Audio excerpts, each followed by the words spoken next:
Nanti kita dari imagine ya, bayangkan gimana. Kemudian kita in action yang contohnya seperti apa. Ini contoh-contoh aja. Bagaimana yang dilakukan Whole Food Market, ada Bill Gore, ada Google. Bagaimana dia menjalankan manajemen inovasi. Di Whole Food itu simbolnya dikatakan creating a community of purpose.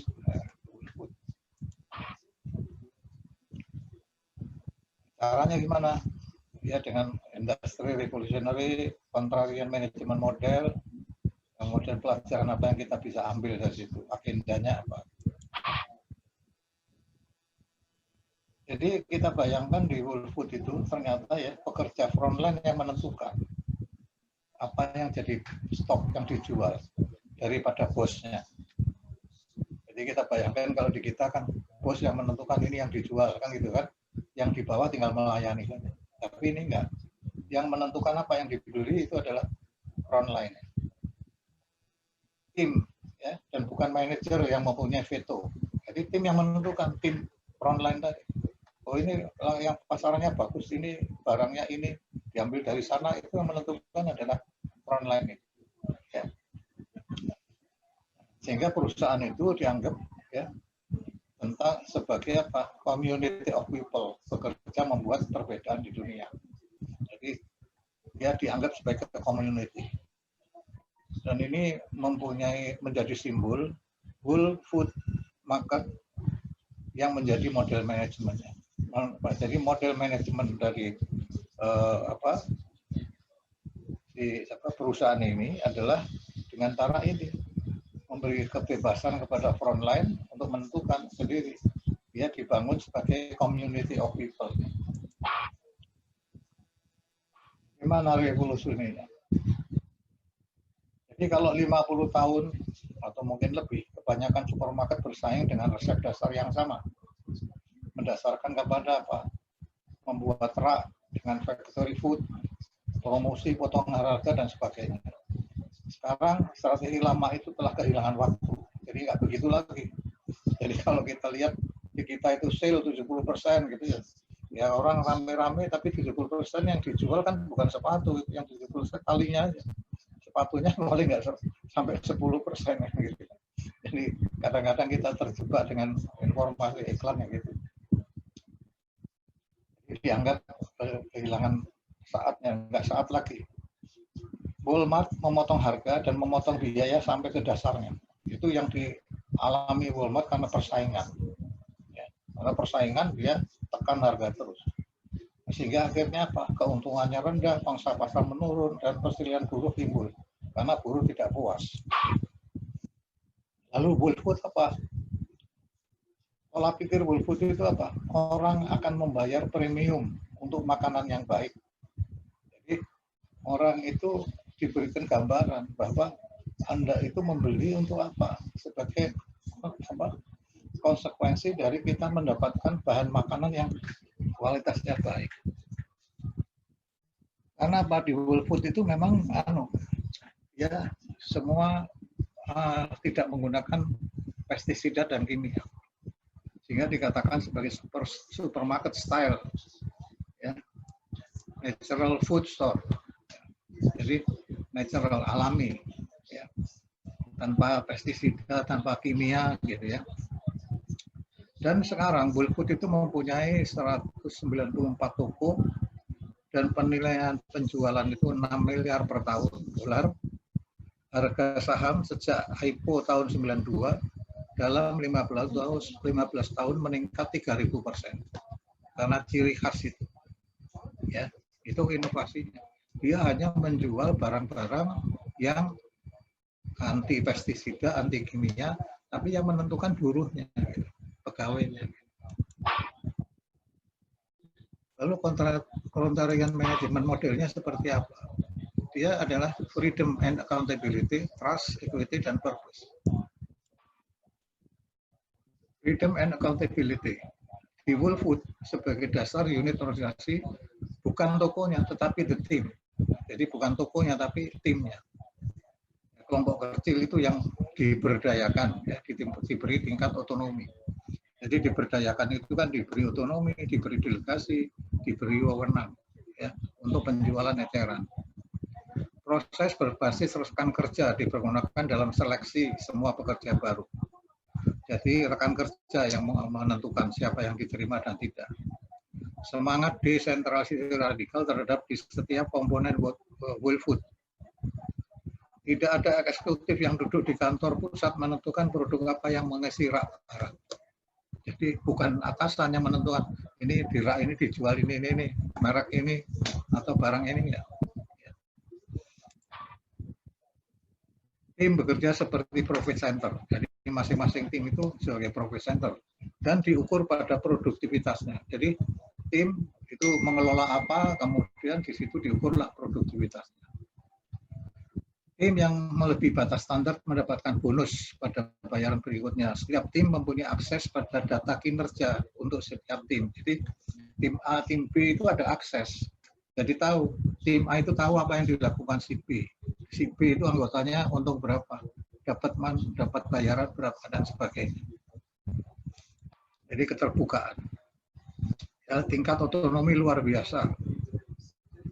Jadi bahwa Anda yang mengontrol sukses Anda, bukan manajer. Jadi kita sebagai tim itu yang mengontrol kita. Kalau sukses ya kita harus bisa atur yang baik.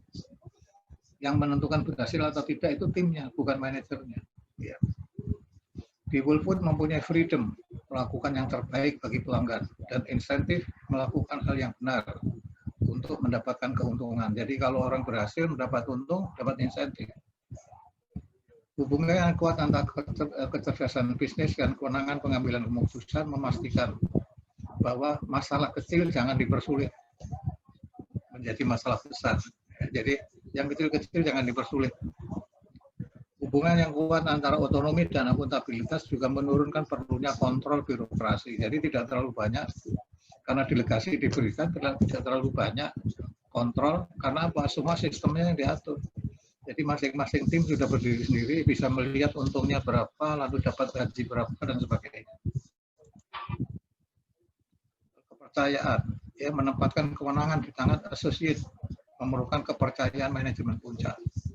Jadi memang ada teori yang mengatakan gini, kalau kita sebagai atasan ingin dipercaya bawahan, kita juga harus bisa percaya kepada bawahan. Jadi Volkmann yang mengatakan begitu ya. Manajemen puncak membiarkan mereka berbagi hadiah dari produktivitas mereka sendiri. Jadi kalau ada produktivitasnya bagus, untung besar, ya mereka bagi-bagi sendiri. Ya. Wilfood membangun kepercayaan dengan berbagai cara. Masing-masing associate mempunyai akses pada data kompensasi untuk setiap pekerja toko lainnya. Ini terbuka. Transparansi ini membuat sulit bagi manajer menjalankan favoritisme. Karena semua yang atur itu di bawah, dia nggak bisa. Anak emasnya ini, anak peraknya ini. Ya, dasarnya apa? Dasarnya adalah data tentang produktivitas mereka, ya, kemampuan menghasilkan bagaimana. Kemampuan membandingkan gaji juga memacu pekerja mengembangkan keterampilan dan menerima tanggung jawab baru. Jadi bagaimana gaji di sana, bagaimana gaji di sini, itu saling mengetahui. Filosofi Wilfood adalah no secret, open book. Padahal praktek standar pada banyak perusahaan adalah menyembunyikan informasi. Jadi yang sekarang ini kan banyak demo-demo kita itu juga begitu, karena buruh tidak tahu posisi perusahaan seperti apa. Rugi juga nggak ngerti, kalau untung juga nggak ngerti. Jadi adanya menuntut gitu.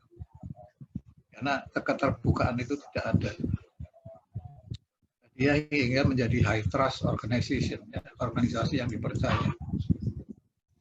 Keadilan, ya, perusahaan lebih dirasakan sebagai community atau komunitas daripada hierarki. Ya. Mission statement perusahaan dinamakan Declaration of Independence. Oh, seperti undang-undang dasarnya Amerika.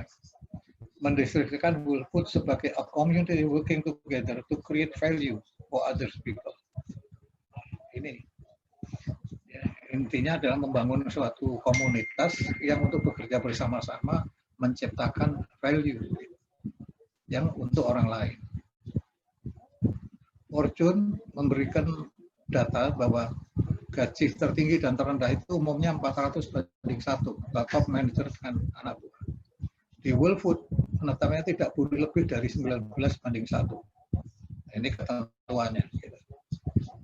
Dengan spirit yang sama, 93% opsi saham perusahaan dibagikan kepada non-eksekutif. Jadi saham itu dijual. Dan itu alokasinya itu kebanyakan ya 93% diberikan kepada non-eksekutif. Artinya anak bawahan yang boleh beli. Eksekutif nggak boleh. Padahal di perusahaan normal kebanyakan 75% itu untuk para eksekutif. Gitu ya. Jadi ini agak berbeda. Jadi saham itu justru dijual kepada mereka yang jadi anak buah. Kenapa? Dengan demikian dia merasa menjadi pemilik. Ya, karena menjadi pemilik, tentunya berusaha untuk mendapatkan untung sebaik-baiknya. Dengan cara apa? Dengan kerja keras, secara produktif, efisien untuk mendapatkan keuntungan. Kaitannya dengan purpose, ya. Jadi associate dalam komunitas adalah sebab sederhana, yaitu apa? Membalik industrialisasi sebagai pemasok makanan dunia menjadi memberi orang barang lebih baik untuk dimakan. Jadi bukan soalnya menonjolkan sebagai suppliernya, tapi memberi slogannya itu memberi barang lebih baik untuk dimakan. Itu ya. Jadi sebenarnya slogan itu penting di situ. Melihat tidak ada konsistenan antara passion for sustainability dengan passion for profitability. Jadi bisa dua-duanya dicapai. Tidak berarti kalau kita itu sustain maka tidak bisa profit. Pelanggan menginginkan kita berpindah dengan cara bertanggung jawab terhadap lingkungan. Semua dapat simpulkan dalam mantra perusahaan. Jadi mantranya adalah whole food, whole people, whole planet.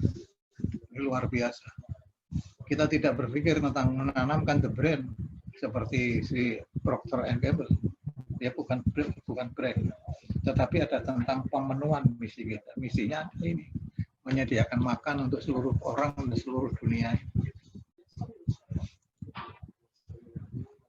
Apa yang dapat kita pelajari dari situ? Intinya adalah bahwa berani merubah prinsip yang bertentangan dengan praktek manajemen. Kontrariat. Latar belakang pendidikan dan pengalaman berbeda membuat tidak terjerat dogma manajemen. Jadi latar belakang itu gini. Kalau kita kan slogannya itu the right man on the right place. Kalau dulu itu sekolahnya apa, pekerjaannya apa. Nah, sehingga kalau nggak cocok masuknya dianggap wah ini bukan orang yang tepat. Gitu. Tapi dari beberapa literatur menunjukkan bahwa banyak orang sukses justru dari latar belakang yang berbeda. Karena apa? Orang yang mempunyai latar belakang yang sama, cenderungannya berpikir normatif. Ya kalau kita mau efisien harus begini, itu sudah normalnya begitu, nggak bisa dibantah karena teori dasarnya itu. Dan semua melakukan hal yang sama. Makanya dia harus kontrari, ya mencari cara yang lain. Ya, biasanya orang-orang yang tidak punya latar belakang sama itu memikirkan hal-hal yang berbeda karena ketidaktahuannya dia nyari cara gitu.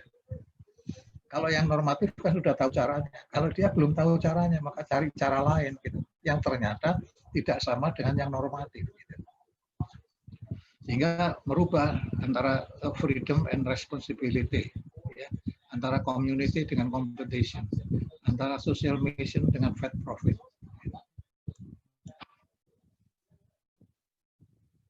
Bagaimana agendanya? Adalah sangat mengherankan bahwa Whole Food telah diberi peringkat oleh manajemen majalah Fortune menjadi perusahaan 100 terbaik tempat kerja. Jadi perusahaan itu sebagai tempat kerja yang terbaik 100 perusahaan sejak tahun 1998. Pada tahun 2007, Whole Food dipilih sebagai tempat bekerja kelima paling dihargai di Amerika. Jadi kalau kita bekerja di itu kita dapat kelompok sebagai tempat kerja yang kelima terbaik. Nah, itu hebatnya di situ.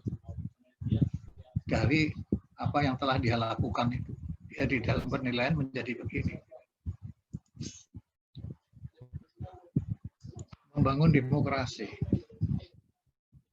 Itu tadi satu cerita Woolfood ya, satu sendiri Woolfood yang mau nyoba merubah mengerjakan menjual barang-barang yang tidak mengandung kimia dan pestisida dan menyerahkan semua urusan kepada anak buahnya untuk ngatur sendiri.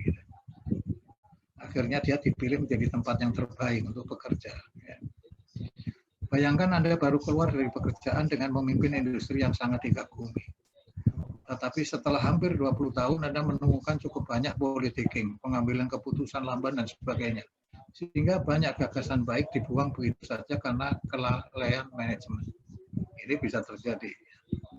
Anda keluar dan memulai perusahaan baru dan mengharap perusahaan tumbuh besar, tetapi juga ingin merasakan keakraban dan tetap berkewirausahaan. Jadi bukan soal bisnis saja, tapi juga keakraban.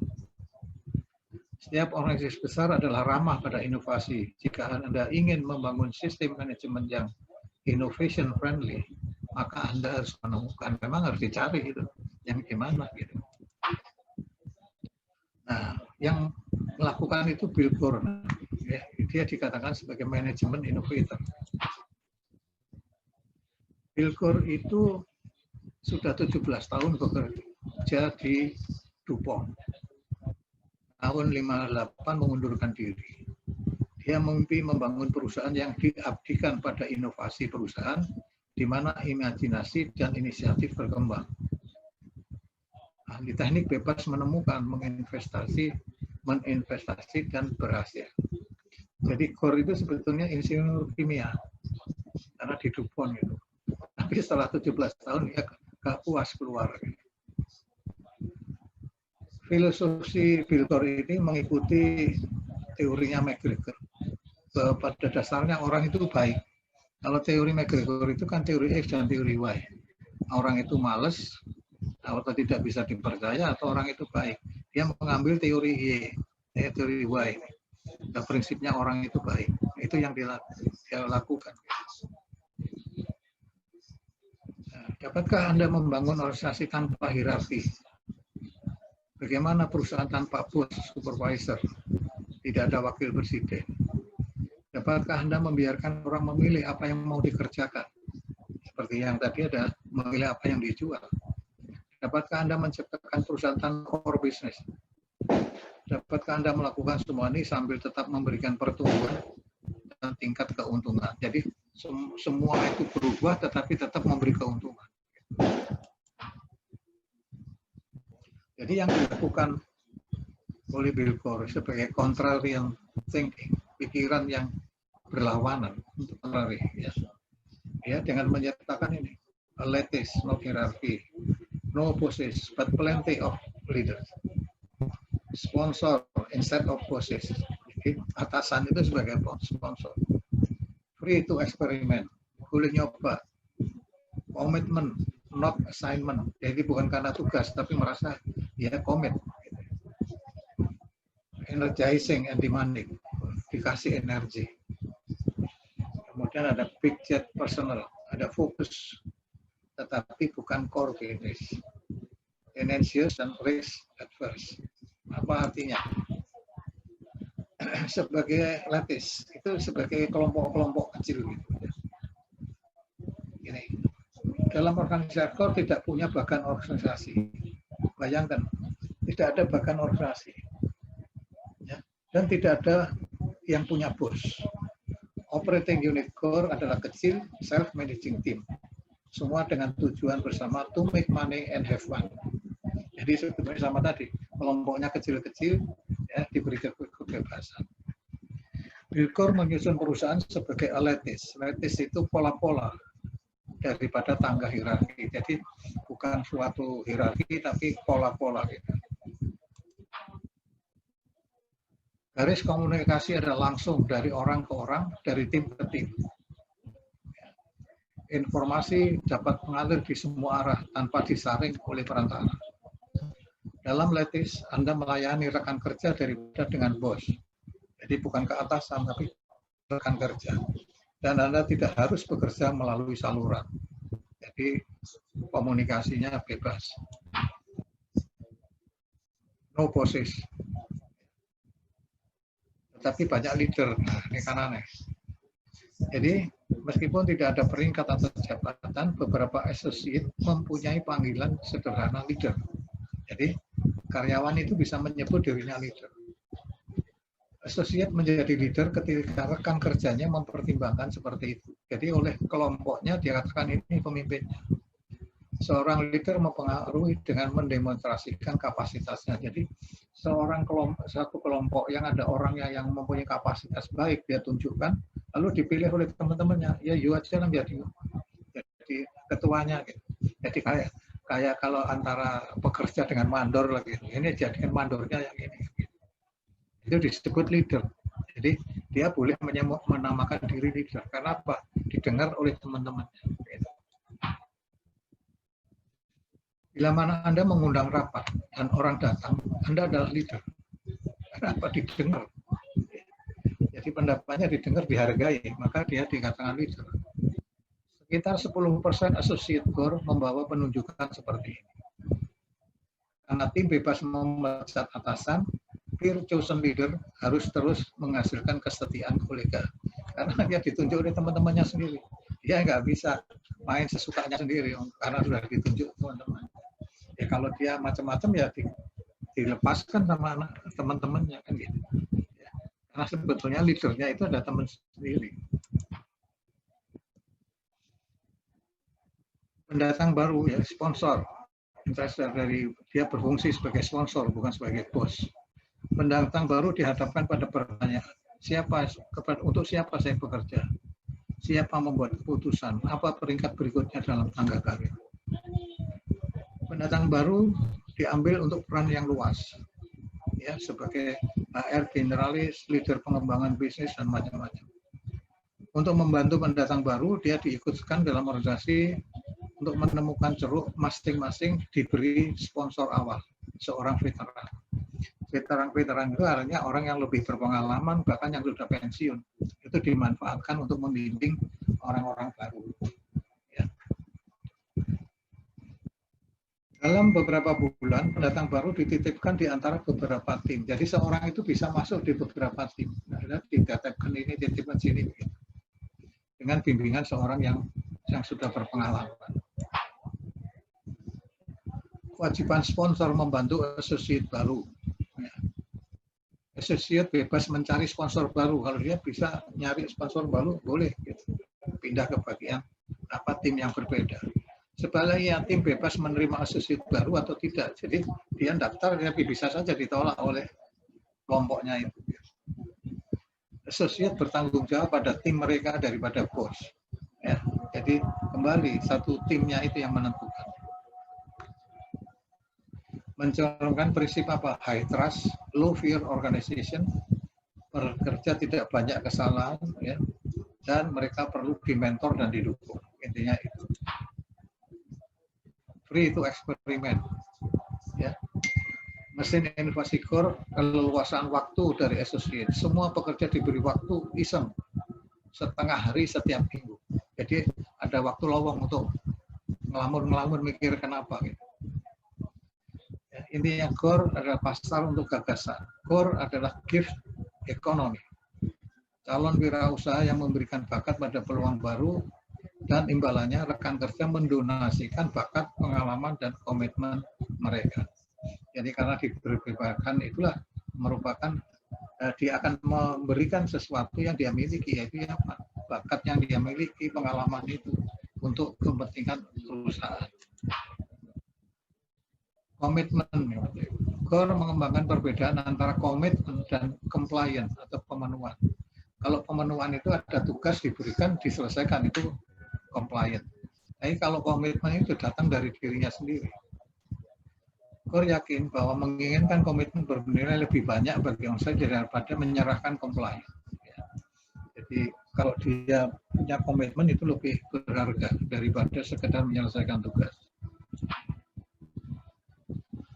Menurut Core, tugas tidak dapat diberikan, hanya dapat diterima. Jadi tugas itu sebetulnya apa?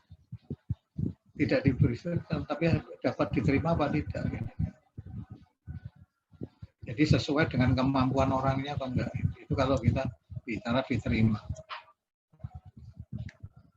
energizing. Ya. Dalam beberapa bulan dengan tim pertama, pendatang baru didorong menambah proyek 2 dan ketiga. Jadi setelah dibimbing itu nambah lagi tugasnya.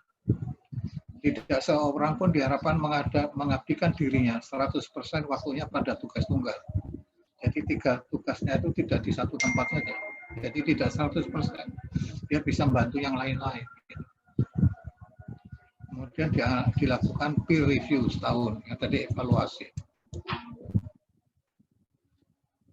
Big Jet personal artinya apa? Associate didorong berbicara tatap muka dengan koleganya. Jadi tidak mengandalkan pada email. Jadi tatap muka itu yang lebih penting. Karena apa? Dengan saling kenal, saling bisa ngobrol terbuka. Tidak ada fasilitas dan lokasi manufaktur diperlukan tumbuh lebih dari 200 orang. Artinya unit-unit kerjanya Sikor itu tidak lebih dari 200 orang. Karena apa? Supaya menghilangkan hierarki atau renggangnya hubungan. Ya.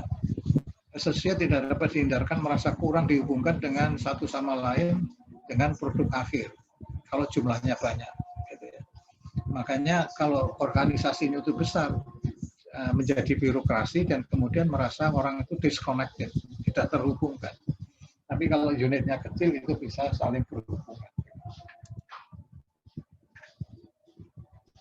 Fokus tapi bukan core business, ya. Tidak menggunakan banyak waktu berusaha mendefinisikan batasan core business perusahaan.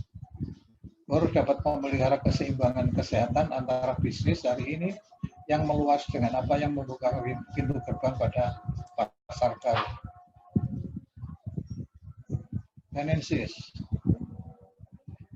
Tendensi atau kegigihan adalah subline core untuk inovasi tanpa berhenti.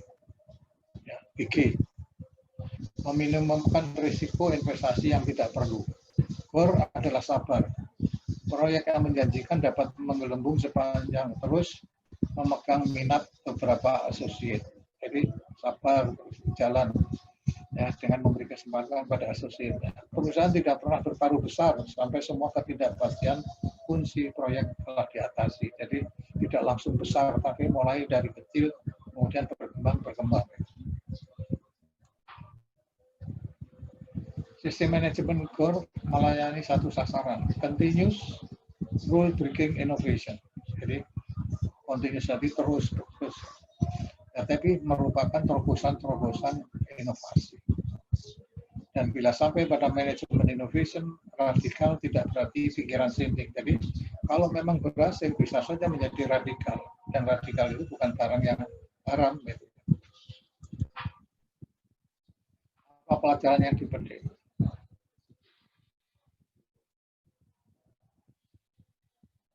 Internet mencerminkan bentuk manajemen abad 21. Manajemen berpengalaman mungkin bukan inovator terbaik. Inovator sukses seringkali tidak pernah sekolah bisnis. Ini contohnya tadi. Ya. Bahwa tidak semua orang yang sukses di bisnis itu sekolah bisnis. Seperti Gore itu dari orang dari kimia, kemudian menjadi pebisnis. Manajemen innovation yang memanusiakan pekerjaan akan membawa keberhasilan. Lingkungan kerja empowering merupakan tempat kerja yang baik, yang memberdayakan anak buahnya.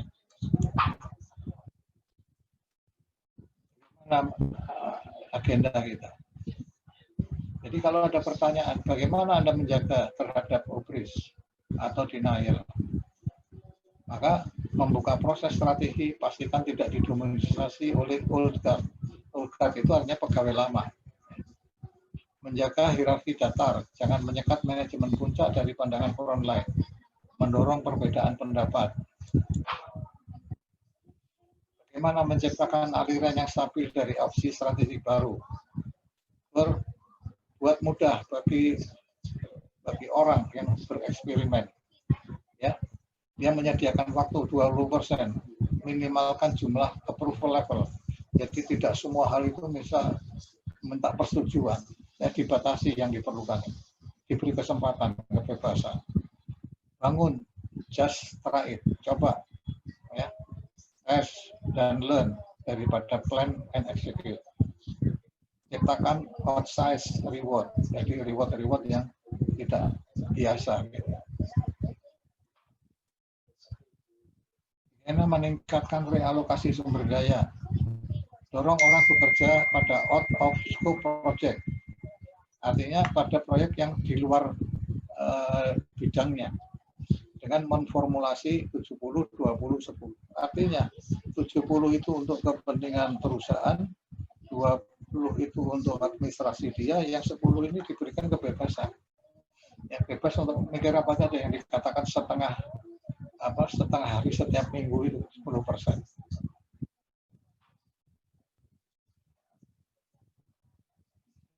Ini kesimpulannya. 70, 20, 10. Maksudnya menggambarkan pionir manajemen modern bukan untuk membuat teladan dari excellent atau greatness. Dia menyerahkan pada pertimbangan orang lain pada waktu. Jadi, tergantung waktu dan masing-masing itu pertimbangannya apa. Jadi dia sebetulnya tidak memberikan resep harus begini. Tujuannya adalah untuk mendemonstrasikan bahwa sebenarnya mungkin menentang kepolotan manajemen dan tetap menjalankan bisnis dengan sukses. Tidak ada hukum yang melarang perusahaan besar menjadi engaging, inovatif, dan adaptable. Adalah waktunya bagi Anda bekerja keras dan mulai menemukan the future of management. Wajib Anda mencari the future of management. Seperti apa? Nah, rupanya habis. Ada pertanyaan tentang ini? Jadi ini pengalaman-pengalaman tadi ya. Dari Wolfwood apa, Bill Gore apa, kok Google ini belum ya, Google ya. Kepotong ini.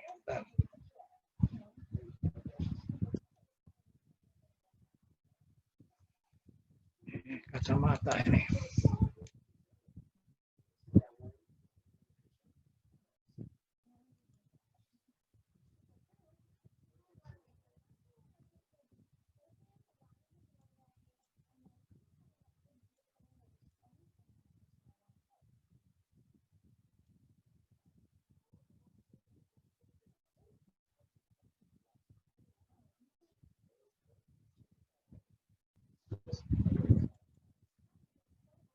Wah, ini kan ketutup. Pantesan nggak keluar. Bentar.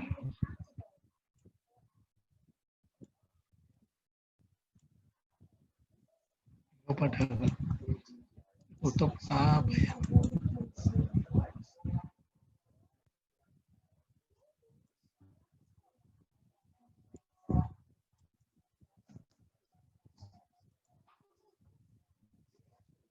Manajemen modelnya Google bagaimana? Ya, yang lakukan ini modelnya macam-macam, formula ya, feel like grad school, macam-macam. Ya, penjelasannya begini. Formula for innovation. Google menganut formula internal dikenal sebagai 70-20-10. Google menyediakan 7% sumber daya engineering dan 20% difokuskan pada pelayanan dan 10% untuk lain-lainnya. Company feel like grad school. Jadi dimulai dari Page dan Brin itu yang suka ngobrol di tempat. Tapi di antara ngobrol di antara orang-orang yang sebetulnya overachiever. Jadi kelompok orang-orang yang pandai itu ngumpul ya ngobrol tentang sesuatu, itu yang menghasilkan inovasi. Model manajemen Google dibangun dalam unit kerja kecil. Iklim intelektual perusahaan juga mencerminkan nilai-nilai akademik. Jadi orang-orang pintar memang ngumpulnya di Google. Merubah dunia. Ya. Orang berbakat tertarik berjalan Google karena mereka diberdayakan untuk merubah dunia.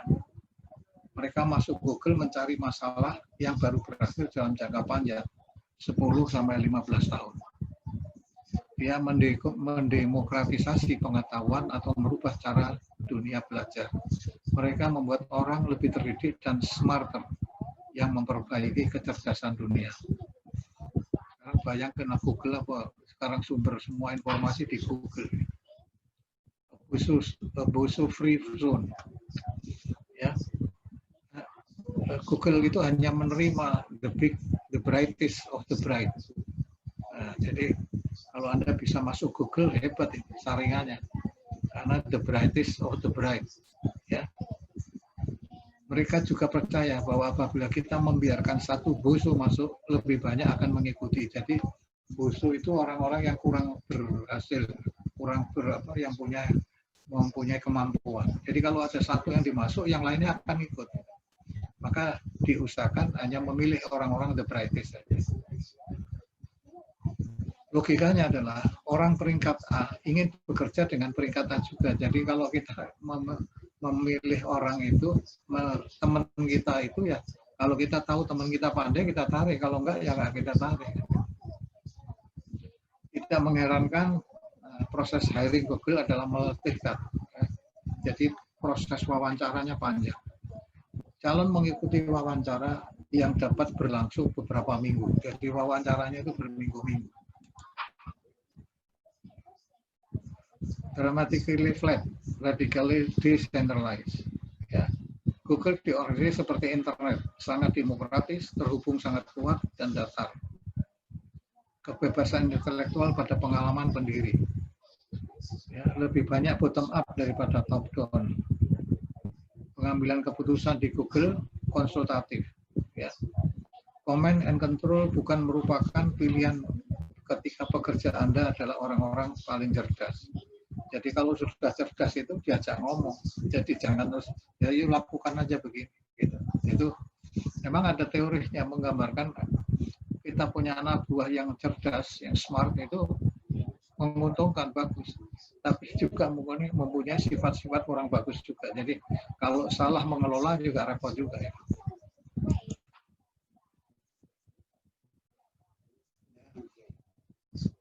Nih.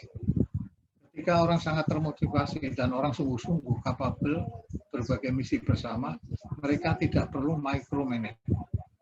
Micromanage itu artinya diurusin yang kecil-kecilnya. Ya, yang kecil-kecil dilepaskan aja. Daripada mendasarkan pada umpan balik jujur dan pasti, associate saling menyediakan lintasan kerja sama di antara tim kecil dan otonomous.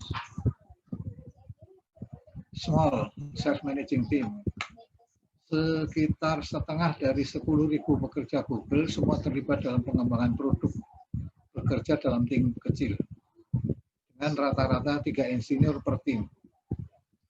Dalam proyek besar dengan 30 orang dipecah menjadi 3-4 tim. Ya. Kebanyakan insinyur bekerja pada lebih dari 1 tim. Jadi orangnya itu ikut di beberapa tim, sama dengan sistem yang ditempuh di Wolfwood. Di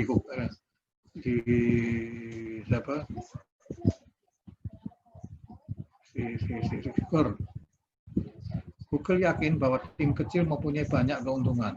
Ya, timnya kecil-kecil. Freedom to follow your nose.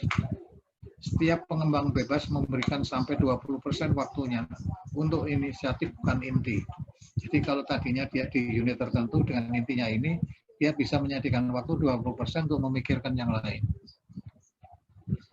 Akhir-akhir ini lebih dari setengah produk baru yang diluncurkan berakar dari 20% proyek ini. Jadi sementara orang itu mengerjakan yang lain, akhirnya menemukan sesuatu dan dia menguntungkan perusahaan karena itu bisa diterapkan di perusahaan. Jadi 20% dari proyek itu ternyata sumbernya adalah dari menyediakan waktu yang 20%. Aturan 20% membuat konsekuensi penting, memastikan bahwa tekanan jangka pendek tidak menyerap 100 energi perusahaan. Jadi artinya begini, orang bekerja itu tidak 100% energinya itu untuk apa unitnya, tapi bisa untuk mengerjakan yang lain. Low cost experimental. Tujuan Google adalah mendapatkan hasil lebih per unit waktu dan usaha.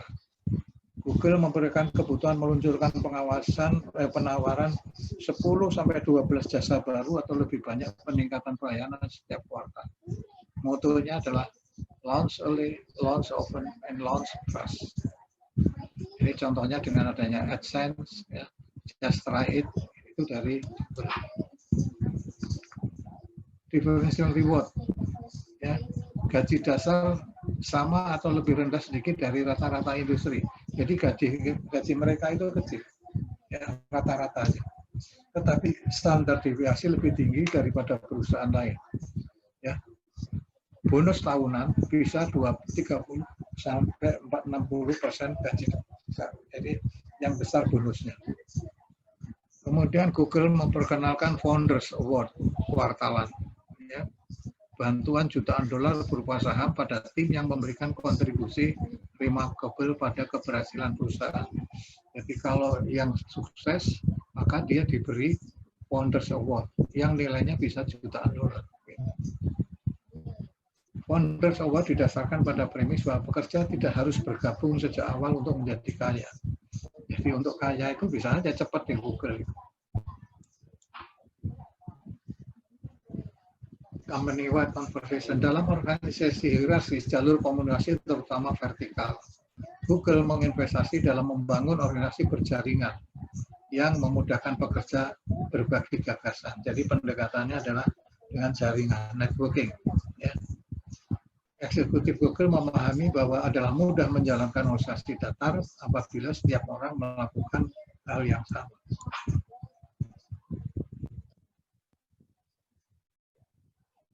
Tim independen dalam bentuk apa? Ada masuk dalam mix list, ada MoMA, ada Snapchat, Message Oriented Middleware, ada TGIF, ya. Itu prosedur-prosedur manajemen yang dilakukan. Expansive business definition. Apabila ditanya tentang bisnis Google adalah bahwa perusahaan ingin membantu orang menemukan apa saja. Jadi dia tidak punya suatu cita-cita, pokoknya apa saja yang membantu orang yang dia lakukan. Surat IPO bahwa Google tidak dibatasi oleh definisi apapun atas bisnis intinya. Jadi bisnis intinya nggak dibatasi, pokoknya apa saja dikerjakan. Apa pelajaran yang diperoleh? Internet mencerminkan bentuk manajemen abad 21. Manajer berpengalaman mungkin bukan inovator terbaik. Inovator sukses seringkali tidak pernah sekolah bisnis. Manajemen innovation yang memanusiakan pekerjaan akan membawa keberhasilan. Lingkungan kerja yang empowering merupakan tempat kerja yang baik. Sampai di mana ini? Saya kira ada yang kelewat. Oke.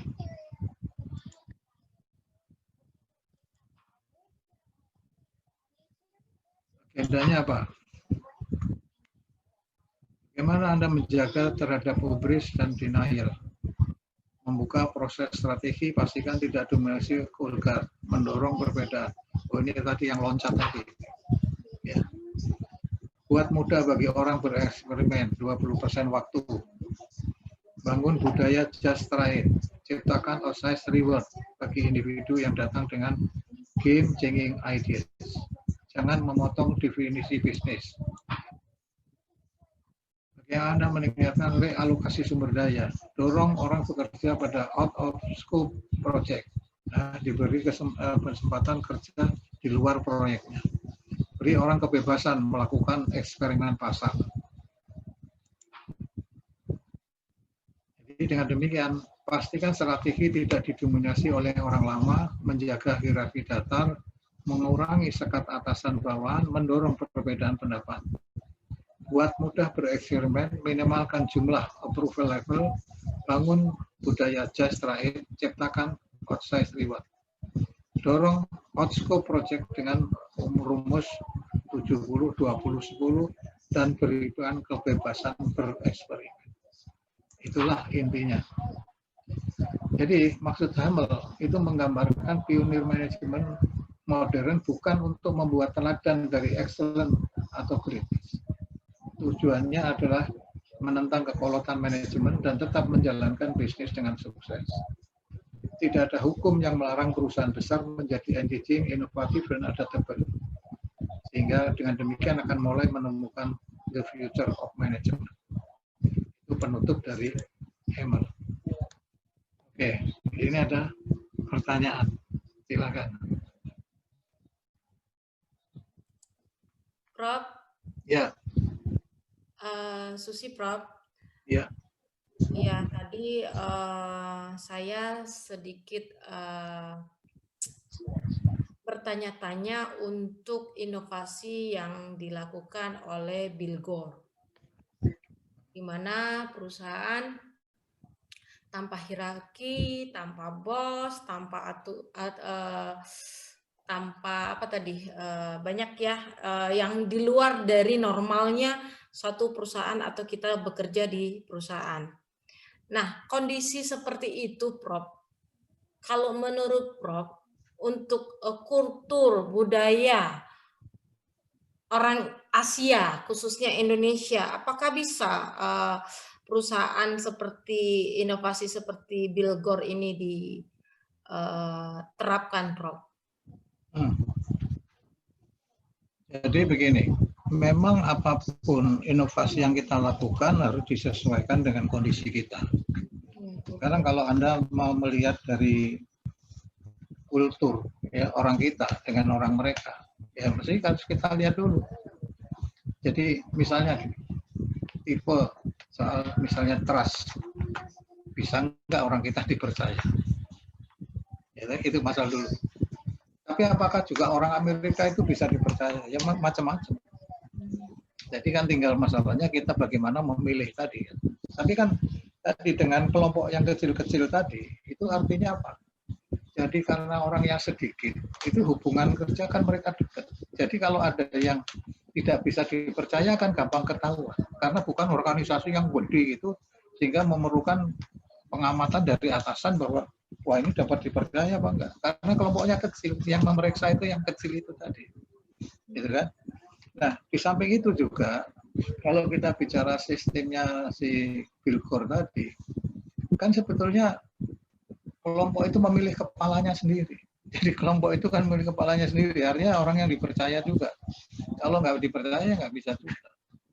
Nah, tapi masalahnya kan bukan hanya sekedar masalah sumber daya manusia, juga yang lain-lain ya. Artinya kultur kita yang menyangkut disiplin, misalnya ya, bukan hanya soal percaya dan tidak, soal disiplin, soal kompetensi, ya, soal kalau diberi kebebasan itu kan orang kita kecenderungan kalau diberi kebebasan tambah seenaknya sendiri. Itu kan masalah-masalah itu. Jadi tentunya dalam kondisi-kondisi yang memang betul-betul itu bisa diterapkan. Tapi apakah bangsa kita nggak bisa begitu? Bisa.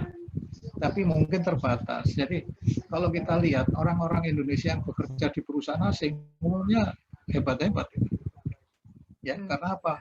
Mereka terapkan aturan-aturan dengan kriteria kultur barat yang sebetulnya disiplin, kompetitif dan sebagainya. Tapi kalau di kita itu tidak dengan pendekatan kompetitif, itu kan ya pokoknya jam 8 masuk, jam 4 pulang kan gitu kan. Sehingga rumusnya kalau pegawai negeri itu kan 8.04. Jam 8 masuk, di tengah jalan hilang, jam 4 absen lagi kan gitu. Ya, itu masalahnya gitu. Jadi bukan kepada ada target, nah ini harus selesaikan ini kan gitu. Kalau orientasinya itu kepada produktivitas, harus jelas apa yang harus dihasilkan.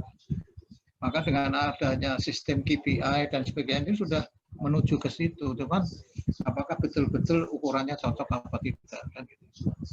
Jadi memang bukannya tidak mungkin, tapi mungkin selektif sekali. Karena ada kultur yang agak berbeda tadi. Dan memang untuk perubahan begitu, itu memang rumusnya begini, bahwa untuk melakukan perubahan itu yang penting itu adalah readiness, kesiapan. Jadi kita mau melakukan inovasi, merubah ini begini, kalau orangnya nggak siap, nggak bisa. Jadi dipersiapkan, seperti kita contoh lah. Kalau sekarang kita ada otonomi daerah itu bagus, tapi sebetulnya apa? Belum siap. Sehingga apa? Menerima persepsi otonomi itu dengan berbeda-beda. Dengan maksud sebenarnya begini, terimanya lain. Dan kemudian orang untuk menjalankan apa yang diberikan delegasi, itu belum siap. Sama, kita berdayakan orang, kita beri delegasi, orangnya belum siap yang dapat juga. Karena pemberdayaan itu harus dua arah. Yang atas mau ngasihkan, yang bawah mau nerima. Tapi kalau yang bawah nggak bisa nerima juga nggak bisa juga. Jadi itu memang perlu dalam teori perubahan, itu kuncinya readiness. Jadi itu bisa tapi mesti dipersiapkan. Jangan mendadak terus asal kita masukkan gitu. apalagi seleksinya betul apa enggak, gitu ya. Jadi memilihnya itu harus betul, walaupun yang memilih itu kelompoknya sendiri. Kan dikatakan yang boleh memilih itu adalah timnya tadi, boleh menerima atau menolak kalau ada yang masuk, ya kan? Artinya ada saringan di situ. Jadi sebagian akan bisa, tetapi memang tidak mudah. Persiapan yang penting. Oke, Oke, ada lagi? Prof. Ya, thank you. Ada lagi? Jadi bisa bayangkan ya, bagaimana mereka itu melakukan upaya-upaya inovasi yang kayak begitu, kalau diterapkan di kita seperti apa? Ya, mana yang bisa, mana yang tidak, mana yang mungkin dan mana yang tidak. Prof, mau nanya Prof. Ya. Kan ini misal nih kan kayak seperti siapa tuh namanya Prof? Yang nanya siapa? Andaka Prof. Oh, Pak Andaka. Gimana, Pak? Seperti ini Prof, di Cina itu Prof, siapa tuh Yongma Jack Ma. Nah, Jack Ma gitu ya. Udah hilang 2 bulan. Sampai Yongma. Let's Google. Panci. Maaf, Prof. Lagi masak sih tadi. Nah, Jack Ma itu kan termasuk tokoh yang revolusioner itu ya. Dan menciptakan inovasi-inovasi gitu ya. Nah, salah satu inovasinya itu kan menggelitik pemerintah gitu kan. Karena kan pemerintah itu kan, polisi pemerintah itu kan faktor eksternal yang paling signifikan ya Prof ya. Nah itu bagaimana kira-kira manajemennya Prof ya, future manajemennya bagi inovator itu atau pemimpin, apalagi ini leader ya dalam market gitu ya, memberikan inovasi yang akhirnya memaksa pemerintah berambil alih ke metode tersebut Prof. Itu bagaimana Prof ya? Karena masalahnya, kasusnya Jack Ma itu Prof. Masalahnya kan begini. Yo. Politik di Cina itu kan politik komunis. Jadi semua itu centralized. Ya kan? Nah, dari kondisi politik itu tidak mungkin dia melakukan sesuatu yang berlawanan dengan itu. Mungkin yang dia pikirkan betul. Tapi dalam politik dunia komunis itu nggak mungkin dilakukan. Itu loh. Itu yang jadi masalah. Jadi sebagai orang bisnis mungkin betul yang dia pikirkan. Tapi itu tidak bisa diterapkan di Cina. Karena apa? Kondisi politiknya begitu. Jadi apapun kita punya inovasi, punya segala macam, itu kalau ada kebebasan juga. Kalau nggak ada kebebasan ya nggak bisa. Mungkin kalau apa yang konsepnya Jack Ma itu dibawa ke Amerika atau ke Inggris, mungkin bisalah jalan. Gitu. Ya, tapi di Cina nggak bisa karena dia dibatasi oleh aturan-aturan, nggak boleh ngomong gini, nggak boleh melakukan gini dan sebagainya. Dan itu yang sebetulnya membatasi inovasi, karena sepertinya inovasi itu tidak delegasikan kepada bawah-bawah seperti Jack Ma itu. Inovasinya itu ada di tingkat tataran pemerintahannya yang komunis itu. Saya kira itu letaknya. Jadi tidak memberi kebebasan sebetulnya ke bawah untuk inovasi. Mungkin dalam batas-batas inovasi yang tetap dalam pola komunis, dia akan biarkan saja. Tapi setelah dia berpikir yang mungkin tidak berbau komunis lagi, maka dia jadi dicekal, kira-kira gitu. Jadi masalahnya dengan dunia politiknya menurut saya, bukan inovasinya. Jadi memang inovasi itu memang bisa jalan. Sebetulnya gini, memang ada rumor begini, kalau Anda melakukan sesuatu itu paling mudah kalau dalam kewenangannya sendiri.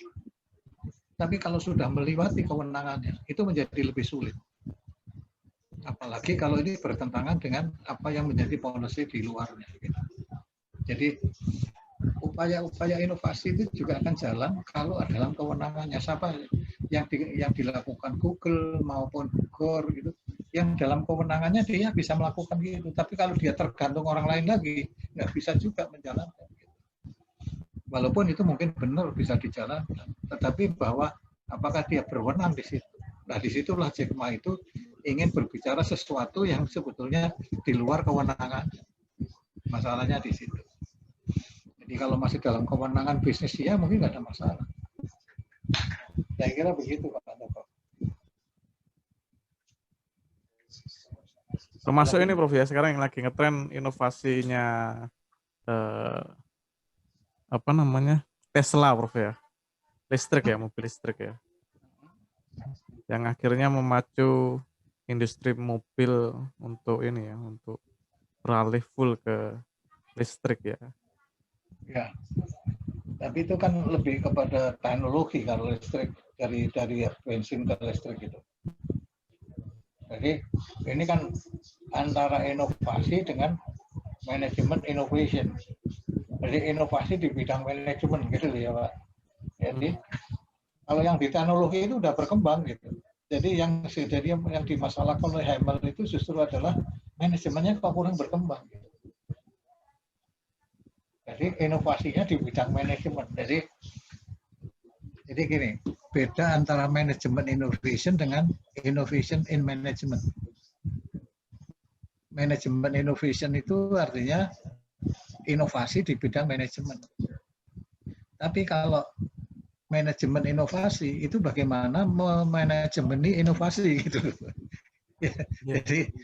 Jadi kita itu menginovasi manajemen atau menginovasi manajemen atau memanajemeni inovasi itu berbeda gitu.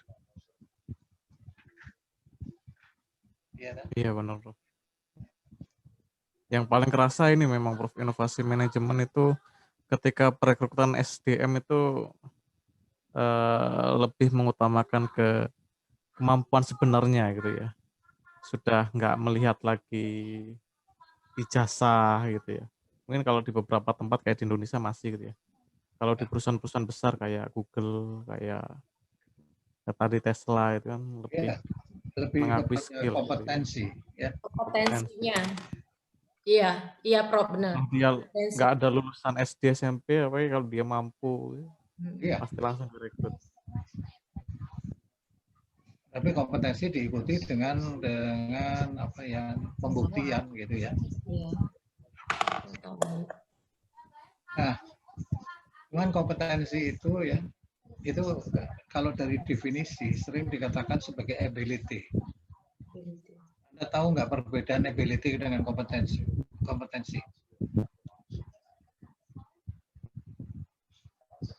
Nggak tahu. Udah pernah dengar belum? Bedanya kompetensi itu ini Prof, apa? Untuk posisi jabatan itu dia harus punya keahlian apa gitu ya untuk mengisi. Jadi skill ability untuk mengisi jabatan itu kompetensinya apa gitu ya. Ya, kalau itu kan itu baru pada tingkatan the right man on the right place. Ya. Jadi memang dari literatur definisi kompetensi itu ability. Tapi tidak berarti orang yang punya ability itu kompeten. Misalnya gini, Pak Andoko itu background-nya S1, S2 Pak. Saya S1-nya akuntansi, Prof. S2-nya strategic management, Prof. Strategic management, pekerjaannya? Dosen, Prof. Waktu kemarin Prof Wibowo lagi apa? Di STAN, Prof, lagi promo S3 kemarin kan ada saya tuh, Prof. Di STAN? Iya, PKN STAN, Prof. Yang waktu kemarin lagi seminar mengenalkan pasca sarjana ke PKN STAN kemarin kan ada saya, Prof. Di STAN. Saya nggak pernah ke STAN itu. Online, Prof. Online, Prof. Oh, STAN ya, saya nggak pernah webinar dengan STAN. Dari Pancasila, Prof. Ke STAN, Prof. Waktu kemarin, Prof. Dari Pancasila? Iya, dari Pancasila. Bareng Pak Bambang sama Bu ini, Bu siapa? Bu Vindi. Lupa. Sudah lupa, Prof. Baru Enggak, karena dengar Ya, 23 sebelum Natalan, Prof. Sebelum Natalan, Prof. 23 Desember, Selasa. Enggak, saya belum pernah webinar dengan Pancasila ya rasanya. Bukan webinar sih, Prof. Ini, Prof. Apa? Promo ke dosen stan yang mau kuliah lagi ke Pancasila, Prof. Lanjut S3. Nah, itu Lanjut lebih lagi. Saya nggak pernah promo itu. Mungkin Prof Chip kali. Oh, mungkin kalau Pak Cip mungkin. Oh iya, Bukan mungkin saya. Prof. Chip ya. Prof Ya, Chip. Oh, Emang bukan Chip. Bowo. Lupa, Prof. Sorry, Prof. Oke. Ya, jadi apa tadi masalahnya tadi? Kompetensi Kompetensi. belum tentu Kompeten, Prof. Jadi Kayak definisi S1-nya akuntansi, S2 manajemen, Ini. profesi dosen, Prof. Ya. Jadi intinya Anda itu mempunyai ability. Ability itu apa? Ability kemampuan di bidang itu. Ya berdasarkan sekolah dan pengalaman. Tapi kalau kemudian Anda ditempatkan di bagian yang tidak sesuai dengan itu, misalnya Anda jadi dosen, tapi bukan manajemen strategik, bukan manajemen akuntansi, ditaruh misalnya tentang komunikasi, iya kan? Misalnya begitu. Jadi dosen komunikasi, itu Anda tidak kompeten. Walaupun Anda punya ability di bidang apa? Di bidang akuntansi sama strategic management. Tapi communication nggak punya ability. Maka Anda dikatakan sebagai tidak kompeten. Tapi Anda punya ability di bidang yang lain. Gitu. Nah, jadi dikatakan kompeten itu apabila ada kesesuaian ya, antara ability dengan apa yang dikerjakan. Gitu. Jadi kalau misalnya Anda lalu mendapat job di pekerjaan yang menyangkut akuntansi atau menyangkut manajemen strategik, itu lalu menjadi kompeten. Gitu. Tapi kalau ditaruh di bagian komunikasi, itu menjadi tidak kompeten. Gitu. Walaupun punya ability. Itu bedanya ability dan kompetensi. Gitu. Nah, soalnya apakah dengan demikian Pak Andoko harus sekolah komunikasi untuk itu? Misalnya gitu. Itu tidak juga. Kalau Anda kemudian di bidang komunikasi itu menguasai betul dan kemudian paham betul tentang itu, maka Anda bisa jadi kompeten. Jadi untuk menjadi kompeten itu tidak harus sekolah gitu. Ya, Iya. Tapi memahami betul apa yang dikerjakan. Pengalaman. Ya, dari pengalaman. Jadi kompetensi itu bisa diperoleh dari pengalaman, bukan dari sekolah gitu. Gitu ya. Dan untuk menjadi kompeten itu tidak harus sekolah tinggi. Orang yang pendidikannya rendah itu bisa kompeten. Misalnya gini, saya suka memberi contoh ini. Orang yang bisa ngelas di bawah laut, itu orang kompeten. Enggak, sekolahnya nggak tinggi-tinggi, hanya karena dia pengalaman aja gitu kan. Bisa ngelas yang tadinya cuma ngelas sepeda, ya, tapi tidak kompeten jadi tukang las di bawah laut. Tapi kemudian dia menekuni sehingga bisa mengerjakan las di bawah laut, maka dia menjadi kompeten. Nggak usah sekolah. Itu perbedaannya antara ability dan kompetensi. Dan kompetensi itu ada beberapa buku yang membedakan. Kalau di kita kan pengertian itu kompetensi itu. Tetapi kompetensi itu artinya dilihat dari segi kemampuan. Itu dinamakan sebagai technical competence. Ya, technical competence. Nah, sebetulnya ada lagi yang dinamakan kompetensis. Pakai Y. Ya, jadi bukan kompetensi pakai Y tapi IES. Kompetensis. Nah, kompetensis itu bedanya apa? Kalau kompetensi itu adalah technical competence, kalau kompetensis itu adalah behavior competence. Jadi perilaku kompeten. Gitu. Itu namanya kompetensis. Jadi beda antara kompetensi dengan kompetensis gitu ya. Tetapi ya di banyak buku sih nyebutnya cuma kompetensi gitu aja. Tapi ada buku, saya tahu 2 buku yang membedakan itu ya. Antara lain dari Armstrong, dari Harvard itu membedakan kompetensi dan kompetensis. Kalau di kita biasanya hanya kompetensi, tapi kompetensi itu lebih cenderung adalah technical competence, gitu. Ya kan? Kemampuan teknisnya gitu, tapi bukan behaviornya gitu. Itu kompetensi di kita itu. Gitu ya Pak Andoko ya. Ada lagi? Iya, Prof. Prof, boleh tanya, Prof? Ya, silakan. Ya, saya mau tanya ini, Prof, terkait inovasi. Ini Pak Bambang ya, Bukan, Prof. Saya Roy Prakoso, Prof. Pak Roy. Ya. Ya, Prof, tadi kan di kreatif apartheid itu dinyatakan bahwa kreativitas itu terbatas. Hanya sedikit individu yang inventif. Nah, padahal kalau kita lihat tadi Prof jelaskan, saya menarik juga yang Google itu, Prof ya. Itu kan kalau bisa dibilang si bin segala macam ini mencari orang-orang yang punya tingkat kreativitas tinggi. Dan salah satu saya punya data dari Dikti itu di era industri 5.0, 4.0 dan seterusnya itu kan kreativitas menduduki peringkat teratas yang banyak dicari lah di industri. Nah, terus bagaimana karena kreativitas ini tidak bisa dilatih ya, ini apa gifted itu satu, Prof. Yang kedua terkait dengan juga inovasi, Prof ya. Yang tadi Prof yang irisan-irisan itu yang terkait dengan innovation cycle management. Ini menariknya adalah kenapa di innovation itu irisannya selalu membawa teknologi, padahal apakah inovasi ini harus ada teknologi di dalamnya kan?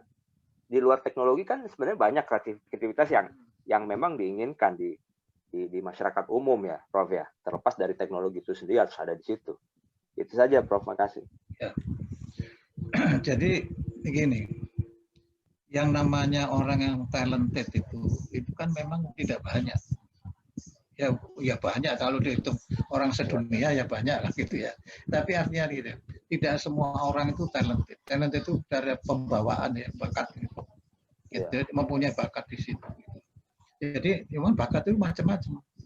Ada bakat seni, ada bakat teknologi, ada bakat memimpin dan sebagainya. Itu talent itu macam-macam.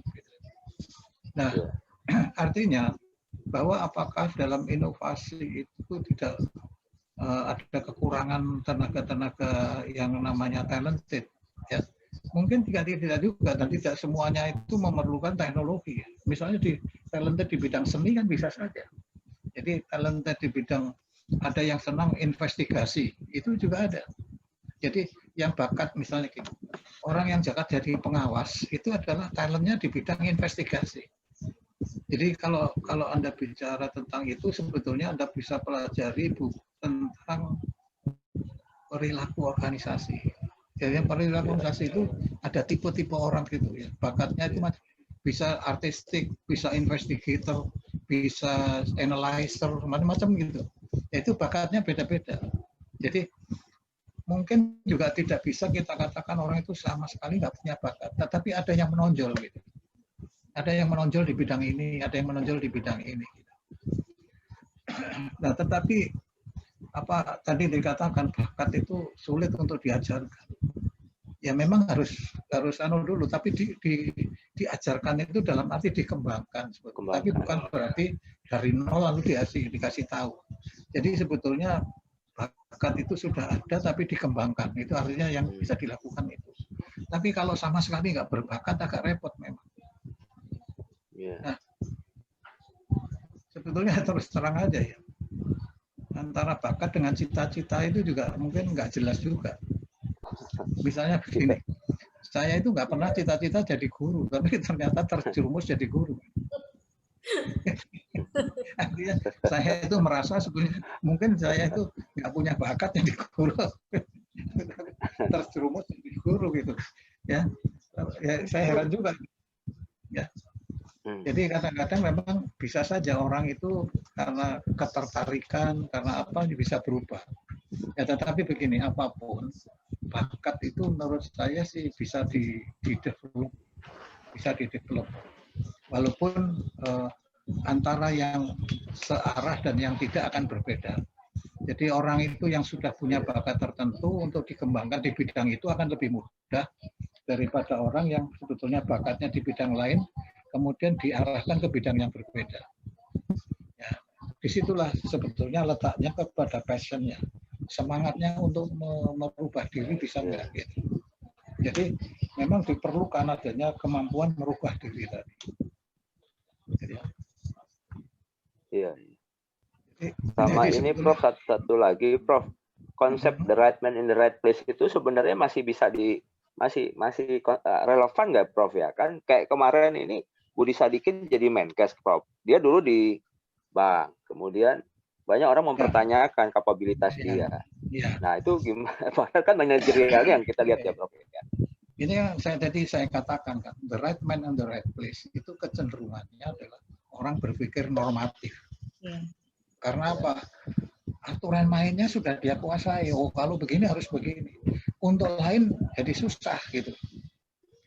Tetapi kadang-kadang memang ada orang-orang yang justru tidak di bidangnya. Itu karena nggak tahu persis sebetulnya rumusnya apa, lalu dia cari-nyari. Jadi tahu ya. Jadi seperti Bill Gore itu kan sebetulnya nyari-nyari itu. Ya, Gore itu sebetulnya kan insinyur kimia. Lalu muncul karena ketidakpuasan dia mencari sesuatu. Jadi dia bekerjanya di luar norma. Itu yang sebetulnya ingin terjadi. Dan begini, banyak kasus-kasus memang dalam bisnis itu orang-orang yang sukses justru latar belakangnya bukan dari bisnis. Dia nggak sekolah bisnis, nggak punya pengalaman bisnis, tapi sukses. Karena tadi apa? Tidak berpikir normatif. Lalu cari mikir-mikir. Tapi kuncinya menurut Justin Menkes itu ya, kuncinya itu adalah critical thinking. Ya, critical thinking. Jadi dia berpikir kritis. Itu cari akal gitu. Jadi karena ketidaktahuan, ini kenapa kok begini ya? Cari akal. Kalau normatif, oh ini nggak bisa begini, ini nggak boleh begini kan gitu. Tapi karena dia itu nggak ngerti, cari akal. Gitu. Itu namanya critical thinking.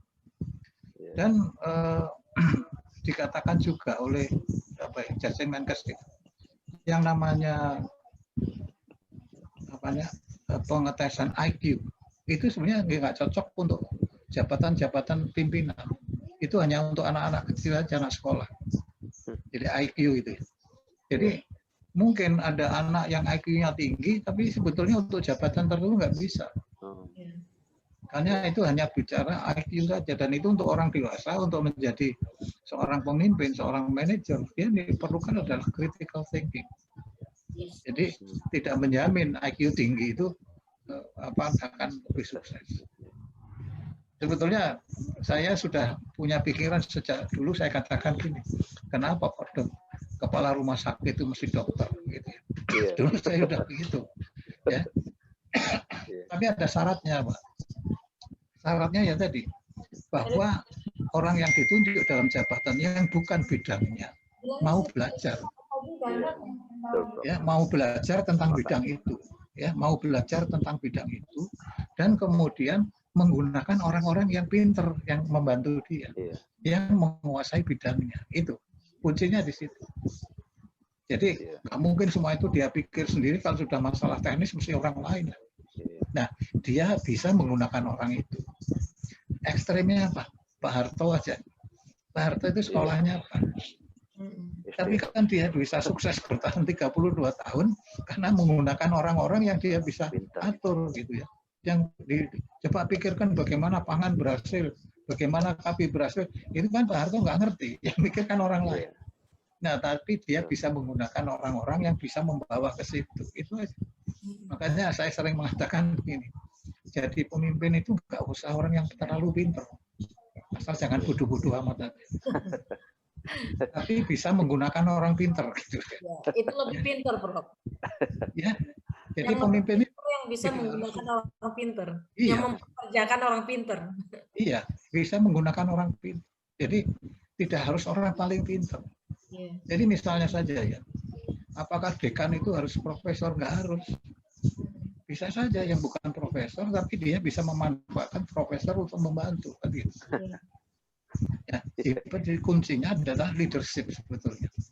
Ya, leadershipnya itu. Dan leadership itu dalam arti dia mau belajar. Dia kan nggak bisa juga ngawur. Dia harus mau belajar, menguasai apa yang diserahkan kepada dia dan menggunakan orang-orang yang tepat untuk membantu itu. Itu aja kuncinya. Seperti Ibu Susi ya, Prof. Ya. Ibu Menteri Susi. Ya. SMP mengalahkan semuanya. Itu karena apa? Dia karena pengalamannya kan sebetulnya. Ya. Hanya memang barangkali terlalu ekstrimnya Bu Susi itu kan dari urusan yang cuma kecil lalu jadi menteri, ini kan jadi urusan yang besar gitu kan. Nah, lalu barangkali orientasinya barangkali dipandang masih kurang luas, dia lebih kepada orientasinya kepada yang kelihatan, tapi misalnya tentang bagaimana ekonomi rakyat dan sebagainya, ini kan aspek-aspek ini harus diperhitungkan juga. Gitu. Kalau dari segi perlindungan terhadap orang asing atau kapal-kapal asing ya terhadap kapal kita, saya kira udah bagus sekali. Gitu. Ya. Misalnya tadi kalau lobster itu dilarang apa dilepas kan gitu, itu juga masih subjek untuk didiskus gitu ya.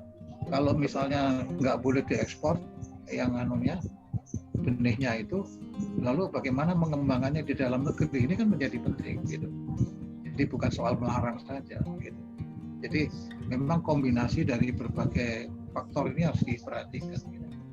Tapi intinya bahwa kuncinya itu adalah kepemimpinan, dan dalam kepemimpinan itu dia harus bisa menggunakan orang-orang yang tepat.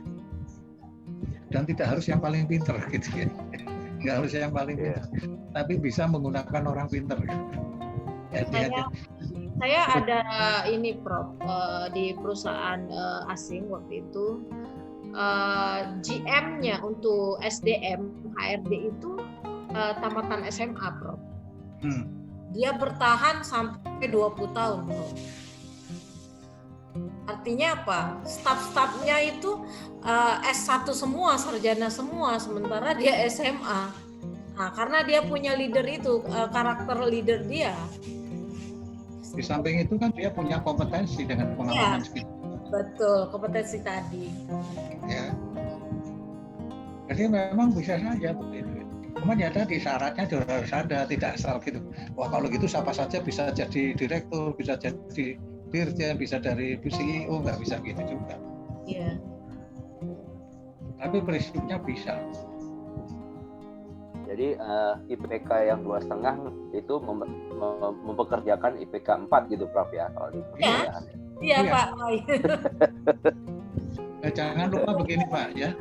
Jadi pengalaman saya begini.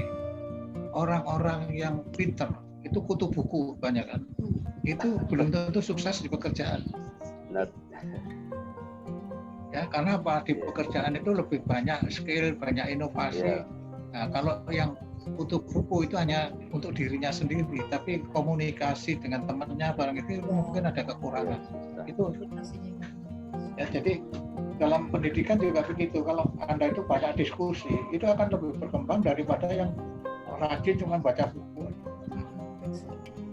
Jadi diskusi itu penting. Berarti konsep keberhasilan itu IQ 70%, IQ 30% itu memang terbukti Prof ya? Katanya begitu Prof. Emotional quotient.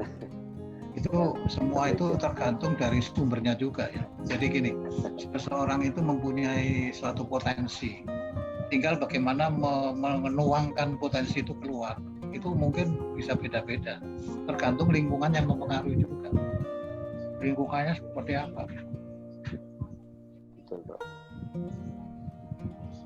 Oke, ada lagi? Terima kasih. Nah, sebetulnya nambahin dokter tadi. Sebetulnya ya pada waktu Pak Terawan itu diangkat jadi menteri, itu saya sudah mikir, wah ini apa nggak salah ya, sayang ini. Karena apa? Pak Terawan itu secara individual kan memang pinter, ya sehingga diakui di luar negeri. Tapi belum tentu seorang yang pinter itu cocok jadi pemimpin gitu kan. Ya, jadi contohnya begitu. Jadi dia pinter memang. Tapi bahwa untuk membawai satu kementerian dengan berbagai macam yang masalah ini mungkin ya kurang cocok. Jadi sebetulnya sayang menempatkan dia sebagai menteri. Karena apa? Ilmu pinternya jadi hilang, kemudian jadi pemimpin dia kurang berhasil kan begitu. Masalahnya di situ. Mungkin analoginya bisa ini ya Prof ya. Pelatih sepak bola itu kan tidak semuanya pemain bola, bahkan hanya cuma jidat ya Prof. Ini kan technical skill bagaimana memanage pemain dari kapabilitas, kemudian menentukan strategi di dalam lapangan ya Prof ya. Iya. Seperti itu barangkali. Jadi makanya kan tidak selalu pemain top dunia itu mampu menjadi coach, jadi pelatih, nggak bisa. Karena untuk menjadi pelatih itu diperlukan lebih dari teknikal, ya kan? Sebagai pemain teknikal dia top, tapi belum tentu bisa memimpin. Persoalannya.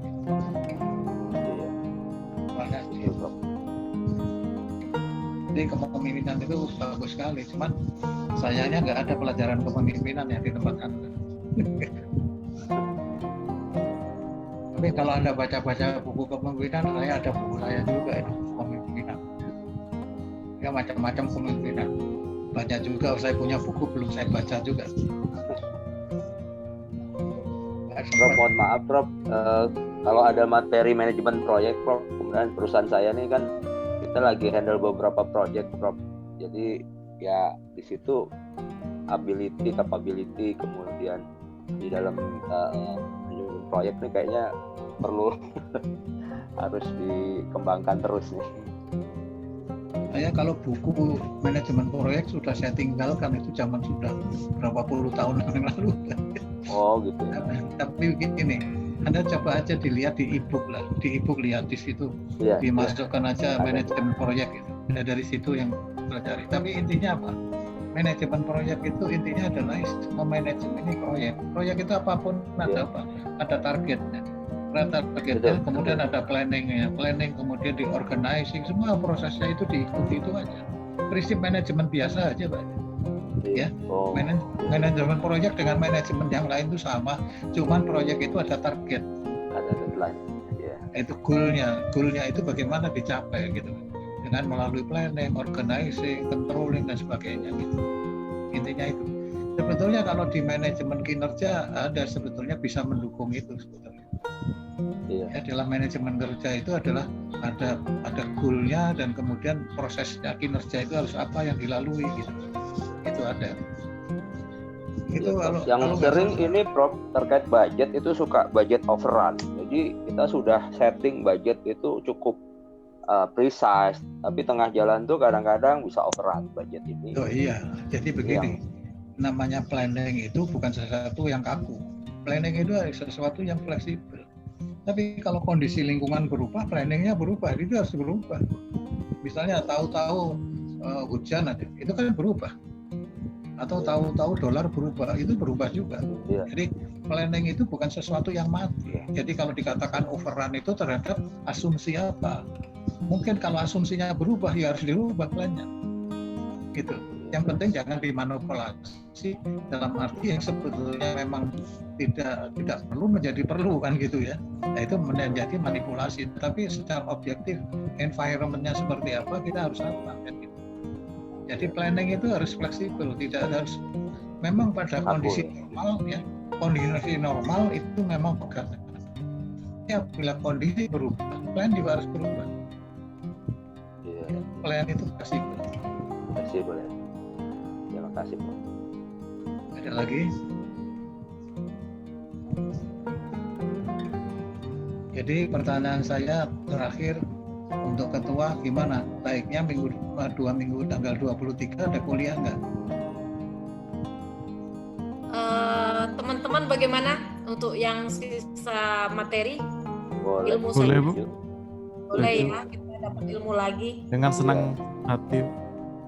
Iya, dengan senang hati, Prof. Jadi sebetulnya kan itu cadangan kalau 4 tatap muka sebetulnya. Cuma tatap muka kan 3 kali kan. Ya. Siap. Jadi cuma materinya kan tetap saya kan sudah ada kan materinya di situ nomor 7.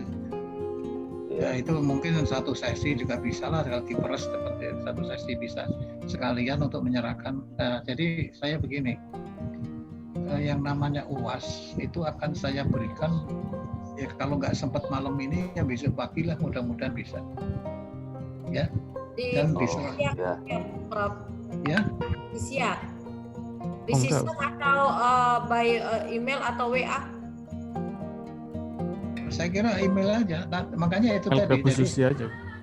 Jadi begini loh, yang saya katakan tadi, masing-masing itu mendapat tugas. Tugas itu diserahkan kepada siapa, kemudian bersama-sama diserahkan saya, gitu aja. Oke. Jadi kalau itu misalnya ketua yang mau nampung silakan, tapi kalau harus kepada lembaga, maka bagaimana mahasiswa itu menyerahkan masing-masing ke lembaga. Ya, karena kan kita ada sistem siap tuh, Prof. Harusnya soal di-upload dulu di siap, nanti kita mahasiswa download, jawabannya kita upload lagi ke siap. Iya, tapi itu kan kalau sekolah S1 iyalah begitu, S3 modal gitu ya nggak bisa. Ini multivariat itu mungkin Ya. Bu. Oke. Di Double aja dua. 2 gitu. Betul ya. Double aja, Bu. Jadi Karena kalau Di siap saya kita kalau kita masukkan. seperti gini, seperti yang lalu pun saya nggak pakai model macam-macam, itu saya kasih soal aja gitu. Siap, siap. Kemudian hasilnya saya kasihkan. ya mungkin di prodi, sorry Prof, itu untuk akreditasi Prof. Biasanya ketentuan akademik, Prof. Ya akademik Prof. Saya sih aturan-aturan itu banyak, yang penting materialnya yang bisa saya kasih. Ya, Bro. Betul, Bro. Fleksibel Prof ya. Iya. Dari yang penting. Ya, banyak ATU, KTU apa itu. Yang penting Ya, Prof. substansinya Prof ya. Tambah momen. Orang akhirnya sibuk bikin itu tapi nggak bisa ngisi, kasih bahan yang baik kan gitu. Kadang itu Prof, apa change management itu bikin nggak fleksibel Prof. Kita pengen berubah, cuma berubahnya kadang apa ya, kaku gitu Prof ya. Jadi Ini change management itu sebetulnya fleksibel, mau kemana saja. Yang penting itu bahwa kita tahu desire kita apa. Untuk desire itu kita harus apa. Jadi prinsip manajemen perubahan itu gini, the existing state seperti apa, kemudian the desired state seperti apa. Nah, merubah dari existing ke desire itulah perubahan. Apa yang harus dirubah? Banyak sekali macam-macam. Ya organisasi, ya orang, ya budaya, ya kebiasaan, segala macam. Nah, itu macam teorinya banyak. Jadi sebenarnya perubahan itu fleksibel sesuai kebutuhan apa desire kita. Nah, cuman memang yang menjadi masalah itu adalah perubahan itu kadang-kadang mengalami resistensi. Resistensi itu kalau datang dari atas itu akan lebih susah. Jadi sehingga dikatakan sebenarnya perubahan itu sebetulnya akan lebih mudah pada lingkup yang kecil dulu, mulai berubah dulu. Kemudian baru dia dijadikan percontohan untuk dengan benchmarking itu bisa berkembang. Jadi gitu konsep perubahan. Dan kemudian kalau desire state-nya Anda itu terlalu gede, terlalu jauh, maka jangan dipakai itu ukurannya, pakai yang namanya quick win. Jangka pendeknya apa? Oh ya, bisa membuktikan ini, akhirnya sampai pada tujuan. Kalau misalnya gini, kalau desire state-nya apa? Masyarakat adil makmur. Kapan itu tercapai? Tidak tahu. Tetapi yang penting tahun depan kira-kira makan aman nggak kan gitu. Itu yang penting kan gitu. Ya itu harus ditunjukkan dulu. Nah kalau itu, oh orang percaya, oh kalau itu bener nih gitu. Jadi quick win namanya, itu harus dicari dulu quick win. Apa yang menjadi hubungan? Akreditasi juga sama aja. Kalau misalnya dalam jangka panjang itu perlu mencapai ini, tapi tahun depan bisa menghasilkan apa? Pembuktian jangka pendek itu menjadi penting. Itu kalau konsep dari manajemen perubahan. Itu ada mata kuliahnya, nggak ada ya? Nggak ada. Ya baca itu, sendiri. ya Mas. Manajemen ada Pak. Ya.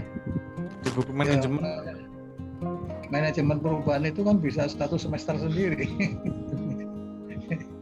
Di pengantar manajemen kalau nggak salah ada Pak. Iya, pengantar manajemen itu cuma 1 session paling. Satu sesi. Kalau pengantar manajemen itu untuk saya, kalau menurut saya istilahnya cuma untuk S1 aja. Seperti saya dengar kan adanya perilaku organisasi. Organisasi itu S1, S2 sudah, ngapain S3 dikasih? Ya, yang latar belakangnya beda memang perlu. Yang sudah sarjana ekonomi atau manajemen ya nggak usah lah. Tinggal yang backgroundnya berbeda itu yang diperlukan. Itu pelajaran S1, S2. Ya kalau manajemen perubahan itu ya bisa S2, S3. Jadi gini, saya cerita dulu soalnya itu gini. Kalau kemarin sebelum pandemi itu sebetulnya setiap session saya kasih tugas. Jadi setiap pertemuan ini saya kasih tugas, seminggu store 15 halaman. Kemudian minggu 2-nya lagi tugas lagi gitu ya, terus gitu. Sehingga nggak ada UAS. UASnya itu adalah rata-rata dari yang 3 pertemuan itu gitu ya. Nah ini karena masanya seperti ini agak susah gitu ya. Jadi langsung UAS, tapi mencakup semuanya jadi gitu ya. Dan saya minta kira-kira ya sekitar 20-25 halaman lah gitu. Tapi beberapa topik gitu. Ya beberapa topik Anda jawab, tapi lihat dulu. Jadi ini tolong dalam jawaban Anda sebutkan lah kalau namanya si A itu misalnya kerjanya di mana gitu. Supaya saya bisa mendeteksi ke bawahnya gitu. Sebut aja, saya Pak Andoko misalnya. Saya sebagai dosen apa kan gitu ya. Jadi tahu. Atau kalau ini tadi Pak Sis tadi, Pak Rianto tadi staf ahli di PR, gitu. Jadi kelihatan ceritanya ke bawah nyangkut itu. Jadi karena saya semua itu akan begini, bahwa menurut teori itu begini-begini, aplikasinya di tempat Anda seperti apa? Mungkin apa enggak? Intinya ke situ. Makanya latar belakang pekerjaan Anda itu Anda perlu sebutkan di atas. Prof, kalau misalkan kita kan baru nih dosennya, latar belakang pekerjaan yang lalu boleh nggak, Prof? Boleh. Ya. Tapi asal Anda sebutkan bahwa sebagai apa gitu. Iya, Prof.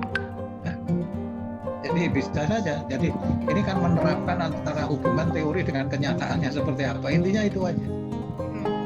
Kan Anda menemukan the future, gitu. Mengevaluasi kemungkinan ada enggak gitu. Gitu ya. Karena Boleh saya aja, Pak. jadi guru juga sama kayak Prof, kecemplung, Prof. Bukan cita-cita, Prof. Tapi kalau udah kesini-sini Bu, itu namanya passion ya Prof ya. Awal-awal cita-cita kan masih berapa tahun mundur ke belakang, masih Itu garis berapa tahun. tangan. Itu garis tangan. Ya. Garis tangan ya. Saya itu nggak pernah cita-cita jadi guru juga. Karena Sama, zaman guru Prof. waktu sekolah itu kan Nggak nyangka. guru itu kan susah bener hidupnya. Sama, Prof. Ternyata setelah dijalani susah juga. Lu cita-citanya mau jadi kayak Pak Bambang. Cuma nggak keturutan dulu, Prof. Kayak Pak Bambang, cuma orang tua nggak boleh. Itu cita-cita waktu SD kali Bu Susi. Iya. Pengen jadi dokter, saya juga dulu gitu. Sampai SMA ambilnya biologi, ternyata malah ujung-ujungnya akuntansi, jadi dosen juga. Ya, sama Kurina, saya dulu biologi. Bisa ke akuntansi, aduh, bisa ke pendidikan lagi sekarang. Aduh, bingung juga sih. Dia tahu saya dulu S1-nya itu ambil jurusan perbankan, Ah, tapi nggak pernah masuk bank. Rintir. Karena lingkungan itu yang menyebabkan situasi lingkungan mempengaruhi sehingga beralih fungsi gitu kan. Iya, benar juga. Ya, sekarang malah ilmu bank sudah agak lupa, hanya prinsip-prinsipnya aja, gitu kan. Jadi itu bagian dari perjalanan hidup. Nah, yang penting ini di setiap tempat kita bekerja kita tekuni dengan baik, itu aja. Iya, betul. Jadi sehingga yang tadinya tidak kompeten menjadi kompeten, kan gitu aja. Ya, jadi walaupun dulu saya sekolah perbankan, tapi suruh masuk ke bank tidak kompeten lagi saya, karena situasinya udah berubah. Ya, jadi walaupun saya lulusan jadi jurusan uang bank gitu ya, jadi masuk bank tidak kompeten saya. Sekarang kompetensinya malah ke SDM gitu. nah kompetensi tadi dari pengalaman ya, Prof. Iya. Dan tadi pengalaman itu sambil belajar, jadi nggak bisa juga. Jadi karena apa, ilmu itu kan jalan terus. Jadi Anda pun harus belajar terus sehingga dengan demikian menyesuaikan dengan perkembangan. Kira-kira itu. Ya. Jadi jangan pakai buku-buku zaman Mojopahit masih dipakai juga, walaupun untuk background sih boleh aja. Sebetulnya kalau saya ngomong begini kepada Anda ini apa dulu saya sekolah dapat ya enggak juga. Ya, karena mendevelop sendiri dari literatur segala macam lalu keluar seperti itu. Jadi bukan berarti selalu kita dapat di sekolah itu yang kita keluar gitu ya. mungkin guru saya ngajar dulu saya belum tahu ini. Ya. Jadi itu karena pengembangan diri aja gitu. Ya. Jadi tolong nanti dalam soal jawabannya dilihat yang ditanyakan itu apa, diteliti satu-satu. Karena dalam satu soal itu bisa saja ditanyakan tentang ini kan gitu ya. Itu dilihat di situ. Sehingga jawabannya lengkap, itu kelengkapan jawaban. Dan jangan lupa dasarnya teori. Jadi menurut teori itu gini, nanti aplikasinya seperti apa gitu. Ya kan? Jadi rata-rata ya katakanlah 5 soal 20 sampai 25 halaman, jadi per soal itu kira-kira 4 halaman. 4 halaman sampai 5 halaman. Nah itu sambil sekalian apa? Anda latihan menulis sebetulnya. Jadi kalau saya itu lebih senang paper daripada tanya jawab biasa ya, supaya Anda latihan menulis. Itu kelihatan yang nulisnya baik sama tidak itu kelihatan. Ya. Jadi berlatih menulis itu penting. Itu intinya, tetapi caranya menulis juga penting. Oke, jadi kita masih ketemu tanggal 23 ya. Ya, Siap, Prof. siap. Buat saya sih nggak ada masalah itulah ya. Siap, Prof. Dan nanti jadi tanggal 23 itu Anda setornya kemana, nanti bisa konsultasi Bu Susi lah gimana caranya ya. Siap, Prof. Tapi intinya ngumpul baru ke saya. Siap. Oke, baik, terima kasih. Kalau nggak ada lagi, selamat malam, sampai ketemu lagi. Ya, terima kasih. Terima kasih, Prof. Sehat selalu. Terima kesehatan, Prof. Amin. Ya, Terima kasih, Prof. yang harus sehat itu dokter. Terima kasih, Prof. Semuanya harus sehat, Prof. Semua harus sehat, Bro. Kalau dokternya nggak sehat, repot kita. Iya, benar juga. Makin Depan. abis ini divaksin, Prof. Yang penting jangan mendem aja lah.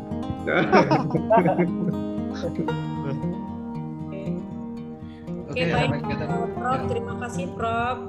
Iya. Ya, terima kasih, Prof.